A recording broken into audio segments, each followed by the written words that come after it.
Idam Fauzan dari program studi Administrasi Publik 7A dengan NIM 1830711004. Di sini saya akan memaparkan materi mengenai pengambilan keputusan. Pertama, terdapat model rasionalitas memandang pengambilan keputusan sebagai manusia rasional, di mana mereka selalu konsisten dalam membuat pilihan pemaksimuman nilai dalam lingkup keterbatasan tertentu. Kedua, yaitu asumsi yang diberikan untuk model rasional, di mana pertama, masalah ditetapkan secara jelas dan tidak memiliki arti ganda. Kedua, pengambilan keputusan memiliki akses terhadap informasi yang sempurna tentang memandang situasi pengambilan keputusan. Ketiga, yaitu pengambilan keputusan dapat mengidentifikasi seluruh kriteria yang relevan dan dapat membuat sejumlah alternatif yang dapat direalisasikan.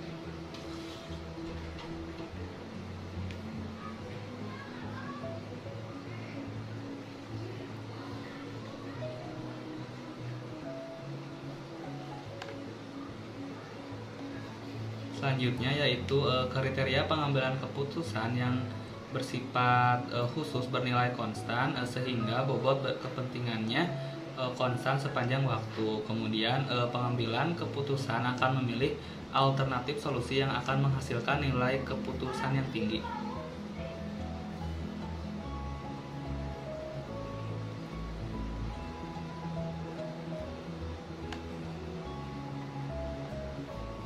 Selanjutnya proses pendefinisian masalah.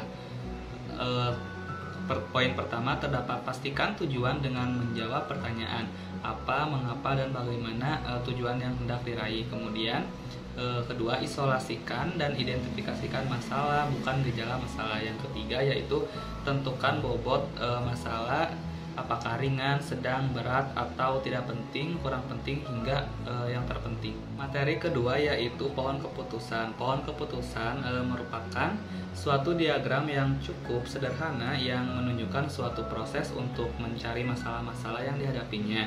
Kemudian dimasukkan ke dalam komponen-komponen, dibuat alternatif-alternatif beserta konsekuensi masing-masing dari alternatif tersebut. Kedua, simbol yang digunakan ada simbol keputusan dengan persegi, kemudian simbol-simbol tidak pasti atau alternatif seperti telur, sedangkan garis horizontal yaitu sebagai simbol cabang atau hubungan. Strategi yang dilakukan yaitu adanya titik hasil atau outcome node yang merupakan hasil dari tiap-tiap cabang dalam pohon keputusan. Kemudian ada cabang hasil yaitu merupakan banyaknya kemungkinan untuk meraih suatu dari hasil titik hasil, dan pada tiap-tiap ujung alternatifnya ada nilai kesuksesan. Kemudian ada kesuksesan yaitu merupakan sekumpulan laba atau benefit ataupun biaya yang mungkin dihasilkan yang diakibatkan oleh kombinasi suatu keputusan dan suatu keadaan dasar yang acak. Dalam materi pengambilan keputusan terdapat kolektif kolegial, yaitu kolektif kolegial adalah suatu ikatan dan interaksi yang dilakukan secara bersamaan layaknya teman sejawat. Menurut bahasa, kolegial berarti dari kata kolektif yang berarti bersama-sama. Sedangkan menurut istilah, kolegial berarti bekerja sama dengan maksud dan tujuan yang sejalan.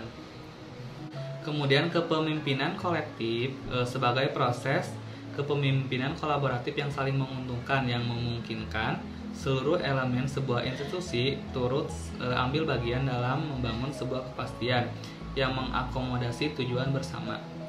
Ada kelemahan gaya pengambilan keputusan melayani secara kolektif atau kolegial. Yang kesatu yaitu pemilihan para pengambil keputusan tidak berdasarkan kualitas. Yang kedua, tatkala ada salah satu pengambil keputusan terlalu dominan. Yang ketiga, soal efektivitas, pengambilan keputusan penting dan mendesak hanya dapat dilakukan dalam rapat. Yang keempat yaitu apabila terjadi persoalan pribadi antara salah satu dengan pengambilan keputusan. Materi yang ketiga yaitu kerangka berpikir pengambilan keputusan. Menurut Polanczyk pada tahun 2009 halaman 15, kerangka berpikir diartikan sebagai diagram yang berperan sebagai alur logika sistematika tema yang akan ditulis. Polanczyk menempatkan hal ini untuk kepentingan penelitian, di mana kerangka berpikir tersebut dibuat berdasarkan pertanyaan penelitian. Pertanyaan itulah yang menggambarkan himpunan konsep atau mempresentasikan hubungan antara beberapa konsep. Kerangka berpikir juga merupakan sebuah penelitian yang akan menentukan variabel atau lebih.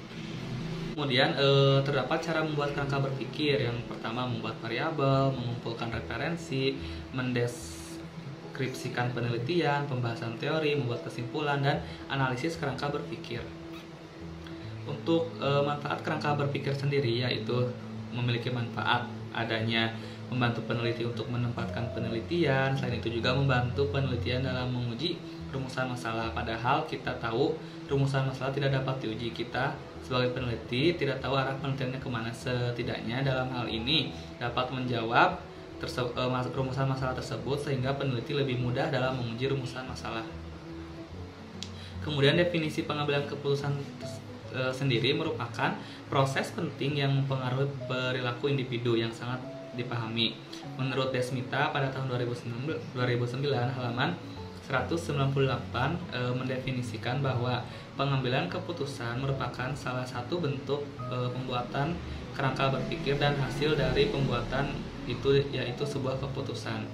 Menurut Munanzir juga, pengambilan keputusan yaitu keputusan yang didasarkan pada sejumlah pertimbangan dan yang memperhatikan segala objek baik objektif maupun subjektif. Kemudian pengambilan keputusan juga menentukan pilihan dari beberapa alternatif untuk menetapkan suatu tindakan dalam mencapai tujuan yang diinginkan. Dasar-dasar pengambilan keputusan ada institusi, pengambilan keputusan yang berdasarkan atas institusi. Yang kedua, pengalaman keputusan yaitu berdasarkan pengalaman dan manfaat bagi pengetahuan praktis. Yang ketiga yaitu fakta, pengambilan keputusan berdasarkan fakta yang diberikan dapat memberikan keputusan yang tepat. Yang keempat yaitu wewenang, pengambilan keputusan berdasarkan wewenang biasanya dilakukan oleh pemimpin terhadap bawahannya. Yang kelima yaitu logika atau rasional, yaitu pengambilan keputusan berdasarkan rasional, keputusasaan yang bersifat objektif dan juga logis. Keempat yaitu dibutuhkan sarana untuk mengukur hasil yang maksudnya adalah masing-masing alternatif perlu disertai akibat positif dan negatifnya. Kemudian diperhitungkan di dalamnya uncontrollable events-nya.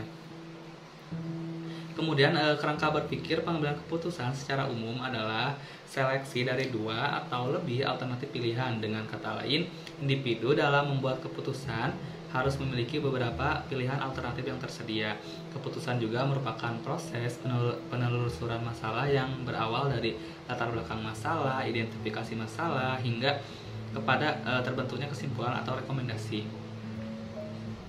Tipe-tipe pengambilan keputusan juga ada keputusan terprogram yang melibatkan suatu yang sering terjadi untuk memungkinkan antara keputusan. Kedua, keputusan tidak terprogram yaitu ketika benar-benar baru dan tidak terstruktur, tidak ada prosedur yang pasti dalam menangani masalah tersebut.